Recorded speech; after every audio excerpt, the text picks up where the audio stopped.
So, ladies and gentlemen, I'm a 90's kid. And boy, I honestly can't think of a better time to grow up than the 90's. I know that behind the scenes, there were a lot of crazy things going on in the 90's that kids like myself weren't aware of. But what a time it was to be a 90's kid. I mean, we had Batman the Animated Series, we had Power Rangers, we had Teenage Mutant Ninja Turtles, we had Pokemon, we had all of these great shows, many of which are still talked about today. Others aren't talked about so much today, but we had them all. You know, we still sing the Tiny Toons and Animaniacs theme songs. We still, well, I don't collect Pokemon anymore, but I did, and there's still a lot of people out there who do. But something occurred to me a few years ago, and gotten. I feel like it's more important now to be talking about this than it was at the time. The fact of the matter is, everybody my age needs to stop talking about some of these shows like they were more intelligent than they actually were. Now, don't get me wrong, one of the joys of watching shows from the 90's and even shows before that as an adult is being able to pick up on all the jokes and innuendos and subtextual matters and things like that we didn't pick up on when we were kids. I mean, how many of us rewatched Animaniacs and discovered all the adult jokes and stopped and said, wait a minute, how did they get that past the censors? This is a kid's show. That kind of joke is something I would expect from an adult TV show, not something for kids, but they still did it. And sometimes I still ask myself, how did they get that past the censors? And I was also amazed during the pandemic because I got a chance to watch Darkwing Duck all the way through. Now, that show started when I was about 5 years old. So I definitely wasn't old enough to fully appreciate it. You know, as a kid, I thought it was fun to see an animated superhero show featuring Disney characters. But when I watched it today, I found out that I was actually able to take it more seriously than a lot of the modern superhero shows that we have today, because it was a show that it did two things at once. It made fun of traditional comic books and superheroes while at the same time being a show that was clearly inspired by traditional comic books and superheroes. It made fun of tropes. It flipped things on its head. It did all these amazing things while also still telling compelling superhero stories. It was funny and it was insightful at the same time. And again, this was a children's show. And I think it's really amazing when people are able to take something that was originally meant for kids and turn it into something that even the adults can enjoy. However, not all children's shows are created equal. Not all children's shows from the 90's were intelligent. Some of them were really dumb. Some of them had moments of intelligence or insightfulness, but that doesn't change the fact that they're still dumb. I mean, no disrespect to all the Power Ranger actors that I've met, including Jason David Frank. May he rest in peace. He was an amazing person. I got to meet him twice, and he was spectacular. I really feel sorry for all the people who are never going to get a chance to meet him. Maybe who wanted to meet him, but now are never going to get the chance. But anyway, Power Rangers, when I look back on it now, I still have a soft spot for it. It has its moments of being insightful. It has its moments of being very creative and exciting, but it was dumb, especially when you compare it to its Japanese counterpart. It was dumb. Sometimes I can just look at the actors and imagine them saying to themselves, how did I get here? Who wrote this stuff? This is crazy, but it's a paycheck. And the kids like it, so I'll just do my best anyway. And another good example, it's Pokemon. And I've got to say, I'm tired of listening to people my age talk about Pokemon like it was super intelligent and deep and everything. It wasn't. Yes, it has a certain 90s charm. Yes, it's kind of fun to watch on a nostalgic level. And occasionally there's a couple of jokes and references and things like that that we adults are going to pick up on. But it doesn't change the fact that it was dumb. The entire reason for the show's existence was to get kids excited about the Game Boy games and the stuffed animals and the comics and things like that. The aim of the game was not coherent storytelling. It wasn't commenting on the world. It wasn't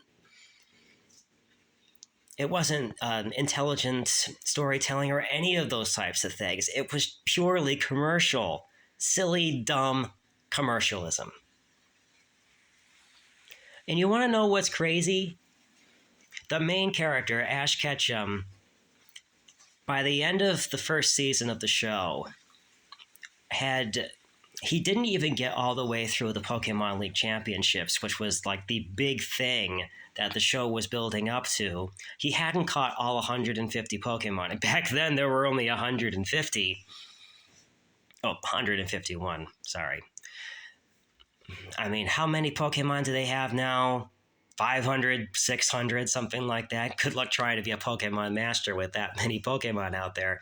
But Ash hadn't caught all 151 Pokemon. He lost the Pokemon League competition. And then he died and was brought back to life in the movie.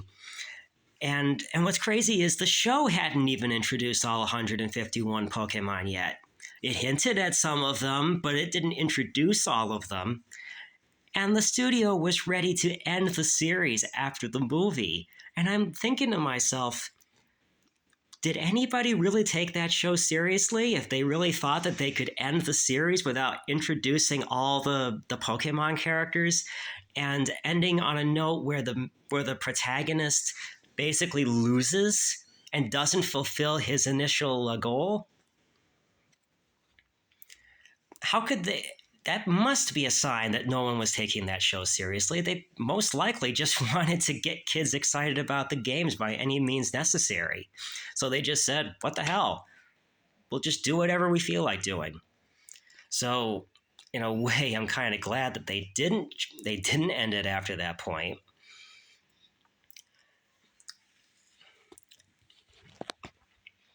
But yes, the point is, I know that a lot of people my age, especially those of us who were like social outcasts, those of us who maybe have autism, those of us who went through hardships in life, I know that for a lot of us, shows like that are comfort food. They're that blanket that you put on that makes you feel all warm and snuggly after a hard day. And there's nothing wrong with that. The problem is that when you try to justify to other people and yourself that something that's not supposed to be taken seriously can be taken seriously. So I guess the point that I'm trying to make with all of this is that there's nothing wrong with nostalgia. There's nothing wrong with revisiting something from your childhood, especially after a hard day. But the problem is when you try to make something that isn't intelligent into something that is intelligent as a way of justifying to yourself and other people why you still take it so seriously after so many years. I still have a soft spot for Power Rangers, but I'm not about to go and suggest that we do comprehensive studies about it, because it was not a super intelligent show. It was silly escapism for the kids, and by a certain extent, for adults. Adults who, unfortunately, the primary adults who are going to find anything interesting in Power Rangers, it's most likely going to be the adults who grew up with it when they were kids. Pardon me. So So, yeah, nothing wrong with enjoying something from your youth, but don't let it take over your life, and don't reach a point where you just get so hooked on it that you can't see it for what it is. To me, Pokemon, it's something that every once in a while I like to look back on when I want to feel warm and fuzzy childhood memories, but that's it. I'm not going to try to convince myself or other people that it was intelligent. If I look back on something from the show and it turns out, yeah, it did actually have something insightful to say, or it did actually have um, something intelligent that it wanted to share with the world, then yeah, I'll acknowledge it. But I'm not going to look at the show and tell people, oh, that's a sign that we can take Pokemon seriously because it said this or because it introduced that. No, it doesn't work that way. It shouldn't work that way.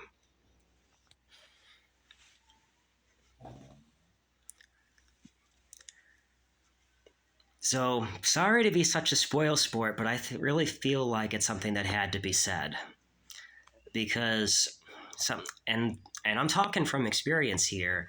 When you try when you try to take something from your childhood that wasn't intelligent and you try to convince other people that it was, and the people looking at you are like, no, come on, you can't convince me that the show was that intelligent with that. You're just going to look like a fool. You're going to look like someone who still hasn't fully matured yet. And yeah, I know life is too short to be serious all the time, but at the same time,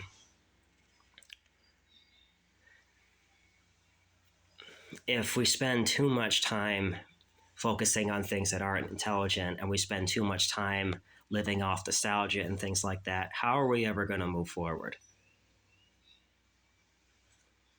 I mean, and again, this is something I'm learning from experience. Sometimes getting into things that are outside your comfort zone and going beyond what your initial tastes are, that's how you learn to do something amazing. That's how you find hidden strengths. And I think that's important for all of us, including, especially for those of us who were social outcasts, who maybe had to work a little harder than everyone else, maybe didn't have it so easy. That's how you grow. Looking back on shows that you enjoyed as a kid and trying to find every example that you can think of to justify why you're still watching it and why people should take it seriously, that's not how you grow. Growing involves looking at the stuff you used to watch and then stopping and saying, well, what can I watch now that is more tailored towards my age group and has a lot of the things that I'd like, but still offers something a little bit more intelligent? For me, that was getting, that was, for me, that involved watching like crime dramas and courtroom dramas, maybe even a few rom coms, maybe even some slice of life content, even reading nonfiction or watching documentaries, made by reputable sources, of course. And I know that probably sounds scary to a lot of people because, again, especially in tough times, who wants to let go of the things that make them feel good? But life isn't all about just feeling good. Sometimes you have to challenge yourself. Sometimes you have to swim in uncharted territory because it's the only way we learn how to grow. Well, hope you enjoyed that. Catch you next time. Take care.